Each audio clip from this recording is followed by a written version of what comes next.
Parce que c'est aussi autre chose. N'ayant pas connu autre chose, les nouvelles générations vont peut-être avoir du mal à identifier les sources de leurs mots. Et ça va peut-être provoquer des effets comme ça de bascule, où on va passer d'un extrême à l'autre, et où on va avoir par exemple des résurgences en ce moment de mouvements virilistes, ultra-masculinistes extraordinairement féroces, qui en fait retournent complètement la situation et appellent à une sorte d'archaïsation des rapports sociaux qui, qui ne seront pas bénéfiques pour autant. Mmh.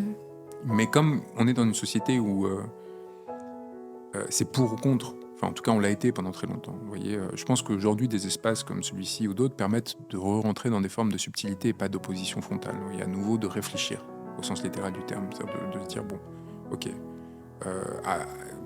les clivages politiques faisaient vous étiez à gauche, vous étiez pour l'avortement, pour le divorce, pour la liberté sexuelle, pour tout, et ceux qui étaient à droite c'était contre l'avortement, contre le divorce, contre, enfin vous voyez, et c'est tout. Il n'y avait pas d'interlocution, il n'y avait pas de construction d'une réflexion commune qui dise ah oui évidemment que il faut pouvoir divorcer, mais ok, faisons attention à ce que ça peut impliquer et compagnie. Comment est-ce qu'on fait pour éviter de le banaliser et faire qu'on se marie ou qu'on se divorce sur un coup de tête, qu'on fasse des enfants entre temps. Enfin, vous voyez, voilà.